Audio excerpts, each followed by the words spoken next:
खुश रहना सीखो, सही काम करना सीखो।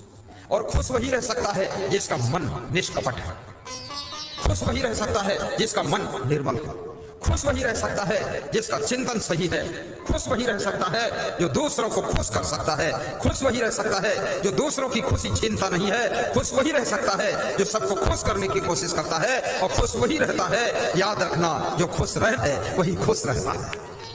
खुश रहो।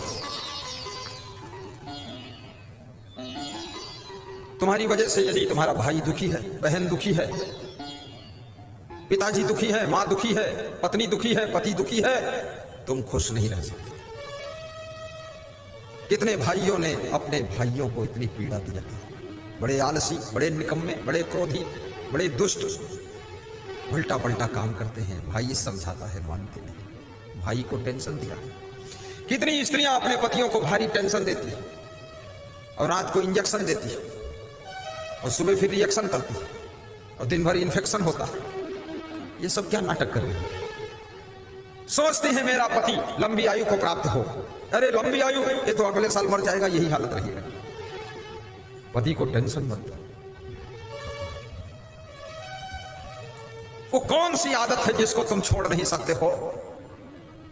तुम एक दिन जब मृत्यु का समय निकट आता है, इस शरीर को छोड़ देते हो, परिवार को छोड़ देते हो, पूरी दुनिया को छोड़ करके आत्मा विदाई ले लेती है, तो जीते जी ये बीड़ी, सिगरेट, गांजा, चरस, तंबाकू, मांस, मछली, अंडा, नशा, शराब, व्यभिचार, अनाचार, दुराचार, भ्रष्टाचार, सारी बुरी आदतों को तुम त्याग दोगे। तुम्हारी पत्नी भी खुश रहेगी, पति भी खुश रहेगा, माँ बाप भी खुश रहेंगे और गुरुदेव भी खुश हो जाएंगे तुमको देख करके।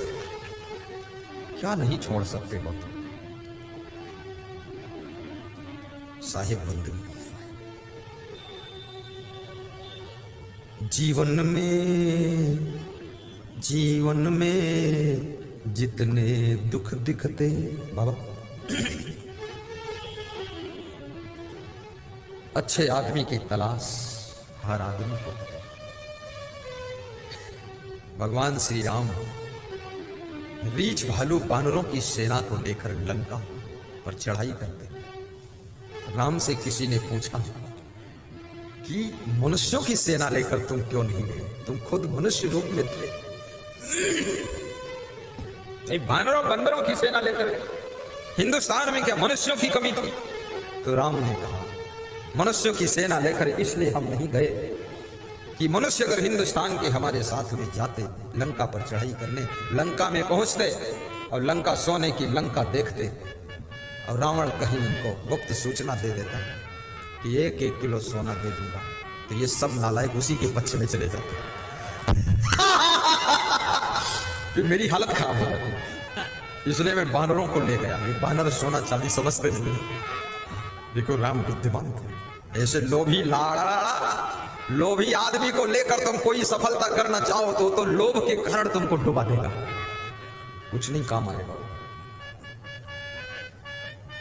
जीवन में जितने दुख दिखते,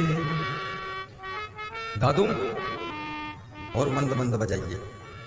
जीवन में जितने दुख दिखते, जीवन में दुख क्यों है? क्या कारण है इसका? What is reason? प्लेजर, दुख का कारण क्या है? एक ही कारण है, जीवन में जितने दुख दिखते वे निज दोषों के कारण ही, जीवन में जितने दुख दिखते। आप कहीं रहो, बिहार रहो, पश्चिम बंगाल रहो, यूपी रहो, एमपी रहो, दिल्ली रहो, कहीं रहो, अमेरिका, लंदन रहो, आप सब जगह सुखी हो सकते हैं। कोई नहीं पूछता ये गुरुजी कहाँ के रहने वाले हैं, और कोई नहीं जानना चाहता तुम्हारा आश्रम। अरे जाने दो भाड़ में आश्रम, हमको क्या जरूरत है कि ये सेव फल किस बगीचे से आया है? हमको तो सेव फल की क्वालिटी अच्छी उसे खरीद कर खा लेना है। हमें तो गुरुजी कहाँ रहते उससे लेना देना नहीं, हमें तो गुरुजी अच्छे हैं बस उनको स्वीकार करना। ये बात है कि नहीं?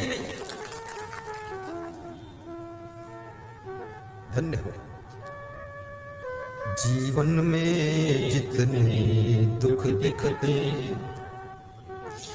वे निज दोषों के कारण ही, वे निज दोषों के कारण ही, वे निज दोषों के कारण ही जीवन में जितने दुख दिखते वे निज दोषों के कारण ही, पर जिसको इतना ज्ञान न हो, गाओ, पर जिसको इतना ज्ञान न हो, बाबा प्रणाम, पर जिसको इतना ज्ञान न हो, वह दोष मिटाना क्या जाने, पर जिसको इतना ज्ञान न हो, वह दोष मिटाना क्या जाने, जीवन में जितने दुख दिखते वे निज दोषों के कारण ही, वे निज दोषों के कारण ही, वे निज दोषों के कारण ही। हर सासू कहती है कि बहू की वजह से मैं दुखी, और बहू कहती है सास ससुर के कारण दुखी। पति कहता पत्नी से दुखी हूं, पत्नी कहती पति से बहुत परेशान हूं, बेटा कहता है माँ बाप से दुखी हूं। ये सब सबसे दुखी है, ये खुद से कोई दुखी ही नहीं, दूसरों से ही दुखी है। और ये दूसरे लोग सबको दुख दे रहे हैं, ऐसा नहीं, अपने भीतर झांको कहाँ गलती है। स्वयं ने कहा कमी, अगर बेटी ससुराल में टिकती नहीं है, याद रखना बेटी के अंदर भी कमी है। बेटी के माँ बाप को कभी अपनी बेटी का पक्षपात नहीं करना चाहिए। बेटी का मनोबल बढ़ा करके उस बेटी को बंदूक मत थमाइए हाथ में, थोड़ा उसको शांति दीजिए। और बेटी को भी गम खाना सीखना चाहिए, समय पर जागना सीखना चाहिए। छोटी छोटी बातों को लेकर के परिवार में कलह कलेश प्रारंभ होता है।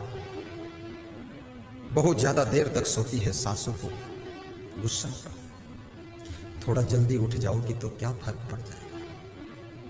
बहुत थोड़ा आलस्य करती है सासू का मन खिन्न हो जाता है, आलस्य छोड़ दो, मन प्रसन्न हो जाएगा सासू जी का। सासू हर बात में नोक झोंक करती है, बहू का मन दुखी हो जाता है। सासू को भी चाहिए हर बात में नोक झोंक मत करो, चलने दो, चलवा दे ठीक है, हर बात में बोलो मत, थोड़ा उल्टा भी करेगी सीधा भी करेगी, धीरे धीरे सीख जाएगी। छोटी है, बच्ची है, अभी इसको बचाना पड़ेगा, धीरे धीरे सब आ जाएगा।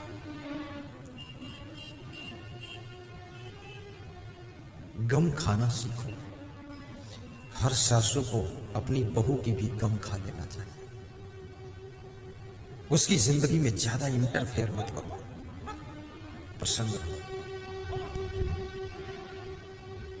तो मैं एक कहानी सुना रहा था, सासू होने का अहंकार। आहा, एक साधु भिक्षा मांग रहा था, ये बात बताया था ना, छूट गई कहानी में, सुना देता, मैं चूक जाऊंगा। साधु किसी गृहस्थ के द्वार पर भिक्षा लेने गए। सासू घर में नहीं थी, बहू थी। बहू से भिक्षा मांगा। बहू ने कहा बाबा थोड़ा रुको, मैं घर के अंदर से आती। तो साधु ने सोचा घर के अंदर जा रही है, कुछ लेकर आएगी। घर के अंदर से जब आई 5 मिनट के बाद, तो उस बहू ने कहा बाबा हमारे घर में भिक्षा नहीं मिलेगी आपको, जाओ बाबा, यहां कुछ नहीं मिलेगा। तो साधु मुस्कुराता हुआ चल देता है, हंसता। जो नहीं देता है ना, उसके लिए भी साधु हंस देता है।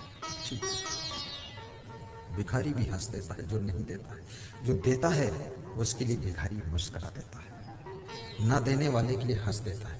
एक भिखारी से किसी ने पूछा कि जिसने दिया उसके लिए तूने मुस्कुरा दिया, और जिसने नहीं दिया उसके लिए तूने हंस दिया, तो ये क्या बात?